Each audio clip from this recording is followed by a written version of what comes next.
आज 26 दिसंबर 2022 को उत्तर प्रदेश गौतम बुद्ध नगर के तहसील जेवर में किसानों की जेवर इंटरनेशनल एयरपोर्ट से जुड़ी अलग अलग प्रकार की समस्याओं को लेकर भारतीय किसान यूनियन राजनीतिक संगठन द्वारा महापंचायत की गई व महापंचायत में किसानों द्वारा एसडीएम अभय कुमार सिंह को अपनी मांगों को लेकर ज्ञापन भी सौंपा गया, जहां तहसीलदार वेद प्रकाश जी और अन्य अधिकारी भी मौजूद रहे। इसके अलावा भारतीय किसान यूनियन राजनीतिक पदाधिकारी विकास पंडित, युवा जिला अध्यक्ष प्रकाश फौजी, प्रदेश महासचिव और अन्य पदाधिकारी भी मौजूद रहे। आइए देखते हैं सभी ने क्या कुछ कहा। हमारे सिटी एक्सप्रेस न्यूज के कैमरामैन रवि गोस्वामी के साथ संवाददाता परविंदर गिरी की ये रिपोर्ट। दोस्तों, आप अपने आसपास हो रही समस्याओं को उजागर करने के लिए आप हमसे संपर्क कर सकते हैं। धन्यवाद। नमस्कार, मैं परविंदर गिरी स्वागत करता हूं आपका सिटी एक्सप्रेस न्यूज में। आज हम मौजूद हैं जेवर तहसील प्रांगण में। आपको बता दें, तहसील में भारतीय किसान यूनियन और राजनीतिक संगठन से किसान मौजूद हैं। और भी आपको बता दें, जेवर में नेशनल एयरपोर्ट बनने जा रहा है। पब्लिक को कहीं ना कहीं खुशी भी है और कहीं ना कहीं परेशानियों का भी सामना करना पड़ रहा है। भारतीय किसान यूनियन राजनीतिक के किसान मौजूद है और कुछ गांव से भी मौजूद है।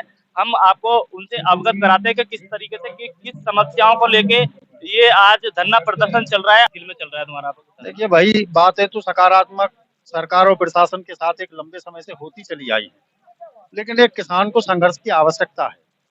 यहाँ पर जो किसान के साथ समस्याएं हैं, उनका निदान जब पंचायत करते हुए तो होता हुआ दिखता है, लेकिन निदान हो नहीं रहा है। मैं यहाँ पहली पंचायत में आया हूँ, लेकिन इससे पहले यहाँ 3 पंचायतें और हो चुकी हैं। जो आज समाधान का आश्वासन दिया है, वही पहले दिया था। लेकिन एक बात मैं आज जरूर बताए देना चाहता हूँ कि इस पंचायत के बाद अगर समाधान नहीं हुआ तो यहाँ पर एक बड़ी संघर्ष की भूमि तैयार होगी और उसमें कुछ भी हो सकता है। ये धरती क्रांति की धरती है। भट्टा पारसौल में जब यहाँ पर एक लड़ाई का आगाज हुआ था तो संघर्ष में कई जाने गई, और हम कहना ये चाहते हैं शासन और प्रशासन से कि यहाँ फिर से ऐसी पुनरावृत्ति ना हो, किसान को उतना तंग ना किया जाए कि यहाँ भट्टा पारसौल टप्पल जैसी पुनरावृत्ति फिर से हो। बहुत सारे किसानों ने अपनी कुर्बानियां दी हैं और किसानों को कुर्बानी देने से पीछे नहीं है। आज भी उनकी जमीनें जा रही हैं, उनकी कीमतें नहीं मिल रही हैं, और जो सुविधाएं तथाकथित रूप से उनको दी गई थी वो सुविधाएं नहीं मिल रही हैं। और उसी के संबंध में यह पंचायत यहाँ पर करी गई है। एक बड़ी विकट समस्या पूरे प्रदेश और देश के किसानों के सामने पशुओं की आ रही है। फसल उससे ज्यादा बर्बाद हो रही है और सरकार के पास उसका समाधान पर्याप्त नहीं है। तो सरकार से भी कहा गया है, 19 तारीख में भारतीय किसान यूनियन की राजनीतिक एक मीटिंग माननीय मुख्यमंत्री जी के साथ हुई थी। उनका रुख सकारात्मक दिख रहा है। बिजली के बिलों को लेकर भी जो उन्होंने संकल्प पत्र में घोषणा करी थी, उन्होंने कहा था कि बिजली के बिल किसान के माफ किए जाएंगे जो अभी तक माफ नहीं किए हैं। हमने उनका वायदा याद दिलाया है, उनका संकल्प पत्र याद दिलाया है और उन्होंने उस पर विचार करने की बातें कही है। लेकिन भारतीय किसान यूनियन राजनीतिक का फैसला है कि हम उस पर विचार नहीं चाहते। जिस संकल्प पत्र में जो वायदा करके आप लोगों ने वोट ली थी और प्रदेश के किसानों ने जो आपको सिंहासन सौंपा है, उसका उन्हें पालन करना चाहिए। ये उनका नैतिक दायित्व बनता है। बिल्कुल, कहीं ना कहीं जैसे इंटरनेशनल एयरपोर्ट जेवर में बनने जा रहा है, जैसे जनता को एक खुशी है कि हमारे यहाँ पे एयरपोर्ट बनने जा रहा है, तो कहीं ना कहीं जनता को परेशानी भी आ रही है इस तरीके से। देखिए, परेशानी तो यही आ रही है कि उसकी जमीन की जो कीमतें हैं उनमें नेगोशिएशन किया जा रहा है। किसी भी हिंदुस्तान के किसी भी एजेंसी के साथ, जहां पर एयरपोर्ट बनाने वाली एजेंसी है, एक भी एजेंसी के साथ कोई नेगोशिएशन नहीं है। उनको बढ़ाकर रेट दिए जा रहे हैं। लेकिन जो किसान जिस पर वो एयरपोर्ट बनेगा उसके साथ नेगोशिएशन किया जा रहा है। किसान उस जमीन को हमेशा के लिए छोड़ रहा है, उसको दे रहा है। वो मूल चीज है, उसकी मूल वस्तु है उसकी, उसी के साथ नेगोशिएशन किया जा रहा है। ये भी बातें कही गई थी कि किसान को एक 2013 एम्बैकमेंट जो हुआ था उसमें यह कहा गया था कि किसान को सर्किल रेट का 4 गुना रेट मिलेगा। लेकिन उन्होंने एक कानून पास कर दिया और यहाँ पर प्रधानी को खत्म करके गांव को शहर बना दिया। खाली प्रधानी को खत्म करके वो शहर की परिभाषा में आ जाता है और आज उसको 2 गुना रेट मिल रहा है। किसान के साथ अन्याय है बहुत ज्यादा और ये अन्याय बर्दाश्त नहीं होगा। तो आए दिन सर जैसे यहाँ पे आज महापंचायत चल रही है, आए दिन चलती रहती है, ज्ञापन पे ज्ञापन दिए जा रहे हैं अधिकारियों को। अधिकारियों ने इस पंचायत के बाद अगर किसान की समस्याओं के प्रति अनदेखी करी तो वो किसी भी कीमत पर बर्दाश्त नहीं होगा। और मैंने पहले भी कहा है कि यहाँ एक बड़ा संघर्ष का रास्ता अख्तियार किया जाएगा। किसान की समस्याओं का समाधान निश्चित तौर पर शासन प्रशासन को करना होगा। तो इनका यही कहना है कि आए दिन इस तरीके से दिक्कतें, जो परेशानी है, जो ज्ञापन सौंपा है, उसका निवारण होना चाहिए। अध्यक्ष हमारे साथ में मौजूद हैं, क्या कहना चाहोगे आज पर? हमारा तो देखो, हमारी किसानों की समस्याएं हैं, जो किसानों की मूलभूत समस्याएं, हमारा उन्हीं को लेकर के आज प्रदर्शन था। और किसानों की सुनवाई जो है इस सरकार में बहुत कम हो रही है। हम पहले भी, पिछले 2 महीने पहले भी देखे गए थे ज्ञापन, उनमें भी कुछ बिंदुओं पर हमारी बातचीत हुई है। आज के जो हमारे 18 क्रम वाइज हमने जो मांग पत्र में दी है अपनी मांग, उन पे भी बातें हुई हैं। अधिकारियों ने आश्वासन दिया है बहुत जल्द से जल्द आपकी कार्रवाई की जाएगी आपके काम के लिए। बस हम यही चाहते हैं कि हमारा किसान का काम हो, हमारी प्राथमिकता है किसान का काम कराने की है।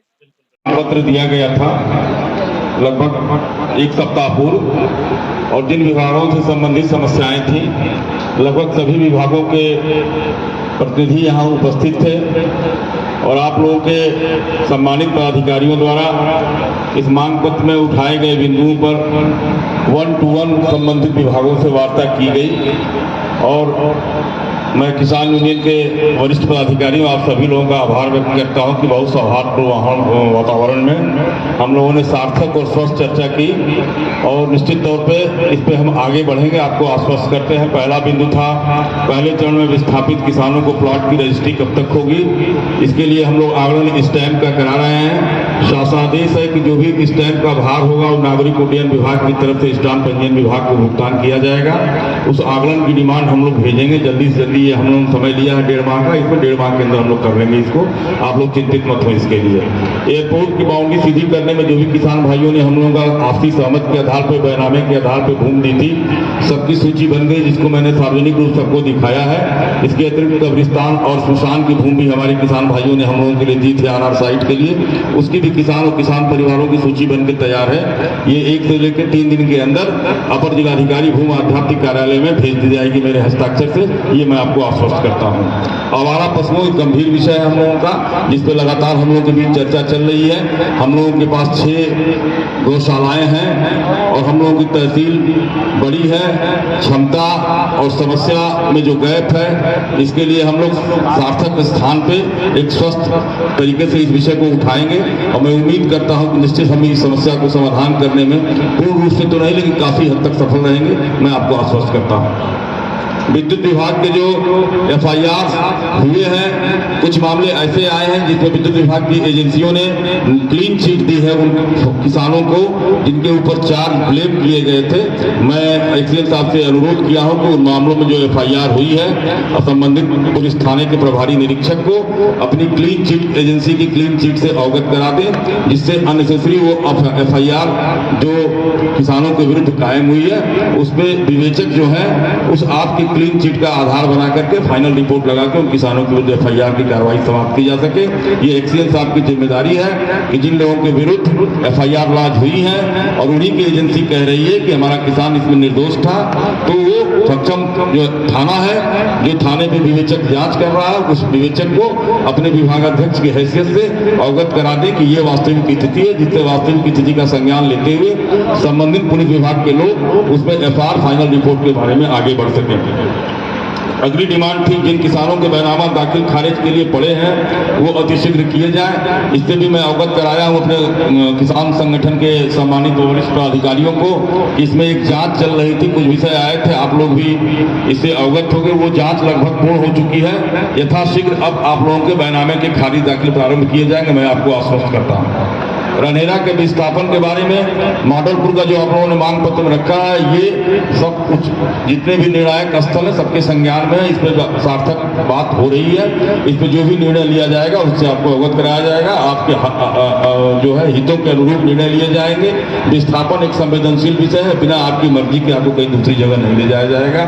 जब भी आपको बसाएंगे तो आपसे पूछ के बसाएंगे, आपको विश्वास में लेके बसाएंगे। ये हम जिला प्रशासन और शासन की तरफ से आपको आश्वस्त करते हैं। माननीय मुख्यमंत्री जी के भी निर्देश हैं कि किसानों की विस्थापन जैसी समस्याओं को किसानों को विश्वास में लेकर आगे बढ़ना है और उन निर्देशों का हम लोग 100% अनुपालन सुनिश्चित करेंगे और आपको किसी प्रकार की समस्या का सामना नहीं होने देंगे। जहांगीरपुर में अनाज मंडी की व्यवस्था के बारे में बात उठाई है तो उठाई गई है, इसके बारे में हम लोग पहल करने जा रहे हैं। अभी मुझे बहुत इसके बारे में बारीक स्थिति नहीं जानकारी है, मैं संबंधित विभाग से जानकारी लेकर के एक पत्र संदर्भित करूंगा किसानों की समस्याओं को लेकर के कि जहांगीरपुर में अनाज मंडी की स्थापना के संबंध में जो भी आवश्यक पहल जिस विभाग के स्तर से की जानी है उस विभाग के स्तर से प्रारंभ की जाए और इसके लिए मैं अपने स्तर से संदर्भित करूंगा पत्र में, ये मैं आपको आश्वस्त करता हूँ। जेवर चौराहा पे लगने वाले जो टोल है और ये जाम है या जो प्रतिबंधित समय में बड़े वाहनों के नो एंट्री के समय एंट्री करने का मामला है,